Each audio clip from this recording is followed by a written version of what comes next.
So next, let's speak about delivery. And this is one form of you being different and better than your competitors. And take this as a distribution of your products. How do you deliver your product, service, or value proposition in a distinct way to your core customer? You can be different on how you distribute and deliver your products, and as I said, it can be your competitive advantage on the market.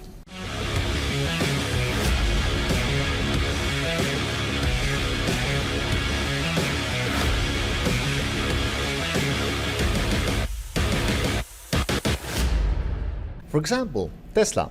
They don't sell their cars in the stores like normal car companies do. They sell their cars online. And of course now they have also built some stores, and as you see, you can actually customize your car on the website, and then you can even choose, do you want to pay with cash, lease, or loan, and they are controlling all of that, right?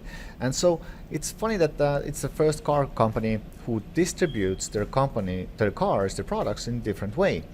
And let's say Amazon Prime Air, they are really trying to get those drones out to have a massive competitive advantage on other distribution companies. And the question for you is really simple. How are you delivering your products and service? Even Zappos was actually, they built the warehouses closer to the customers. And Amazon has done the same thing. They built the warehouses closer to the customers so customers can get the products faster, right? So speed is really important when you deliver your products. And how fast do you deliver, right? And do you exceed expectations when you deliver your product and service? And will your competitors resist imitating you? So rate yourself how strong you are in delivery. Are you weak, are you average, or are you strong? You are average if you are using the same distribution channels as your competitors are. You are strong if you're doing something that your core customer prefers. You're doing something better, faster, more efficient. And you are weak if you really don't put any emphasis on this, you don't know about that, and maybe this is a disadvantage to you. So rate yourself. Now, let's start looking at the execution part of strategic planning. So, this strategic area is cool because it's something hidden from competitors. And it's an advantage or disadvantage behind the scenes in your operations, how you create value. So now let's look at some examples here. For example, Vistaprint was a company who started to create business cards for small companies. And before that, only big companies could buy a large amount of business cards. And small companies couldn't afford that.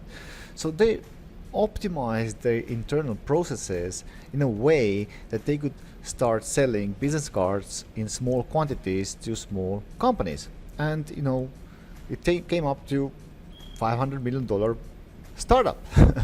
So it's about how you do things. Another good example is Domino's Pizza, where they made a slogan that fresh hot delivered pizza in 30 minutes or less guaranteed. And so they basically optimized their internal processes in a way that they can always deliver pizza in 30 minutes or less. And this one sentence, with this one sentence, the owners sold the company for $1 billion. I mean, it was so successful because people were frustrated getting pizza after an hour or something, right? And so the question is, look at your core processes and how you create value, and think, how can you make things better, faster, or more attractive for your core customer? How do you, for example, how do you buy your raw materials? How do you manufacture a product? How do you assemble your product? How do you market your product? How do you do things internally inside a company that can have an advantage for your core customer?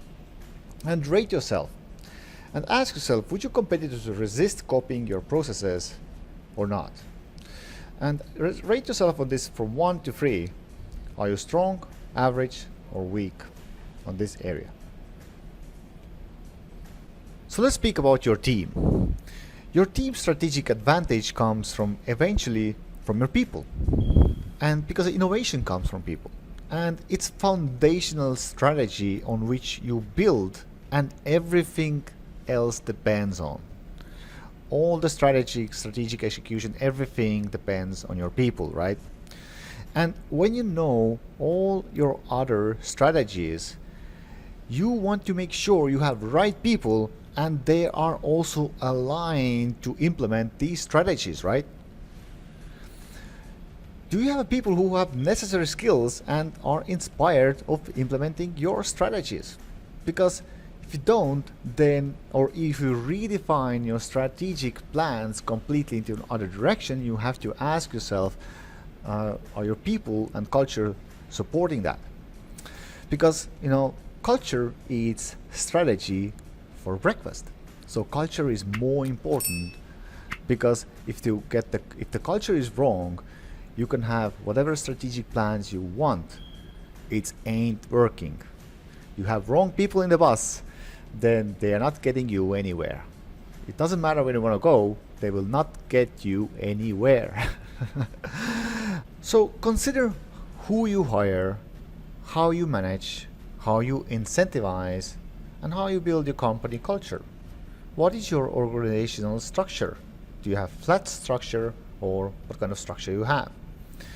And does your hiring methods, onboarding methods, training methods, are these methods creating your company a competitive advantage that eventually translates into delivering more happiness to your customers or not?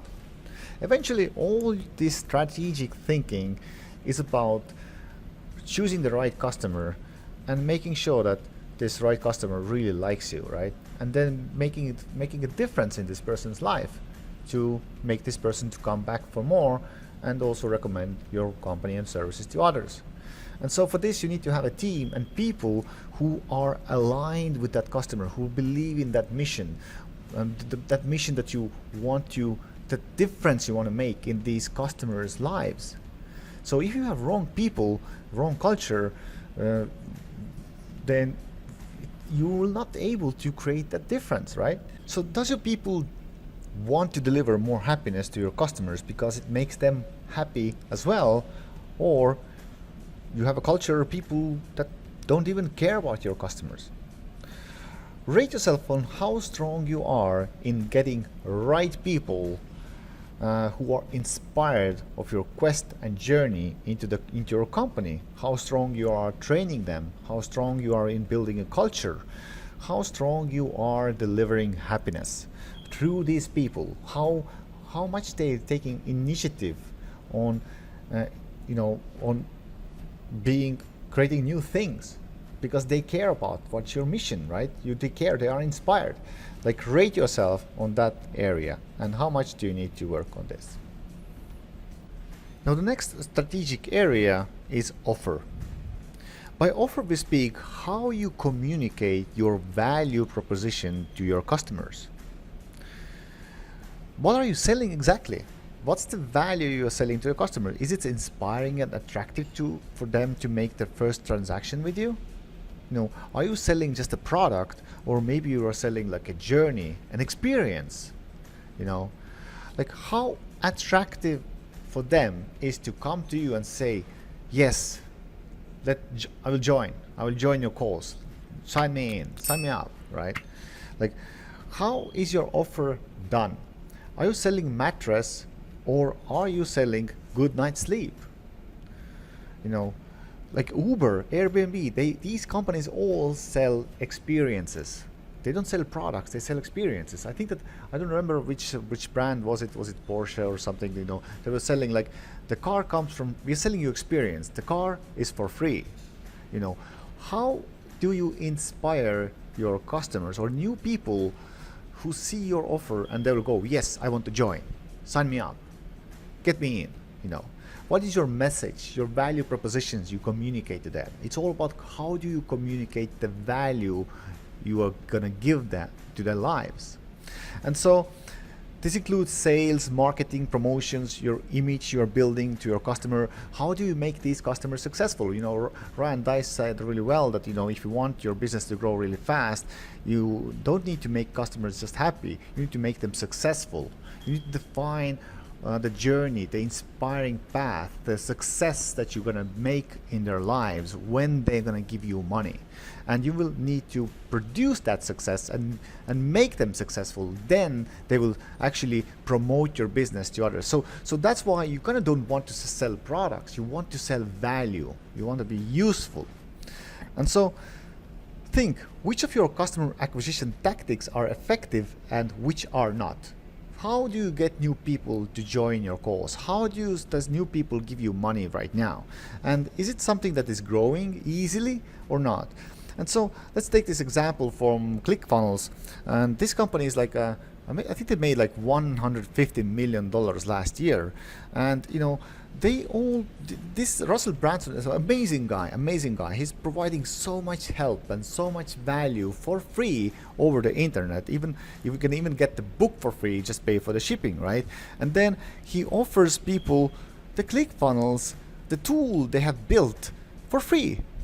You can start the tool 40-day trial for free, right?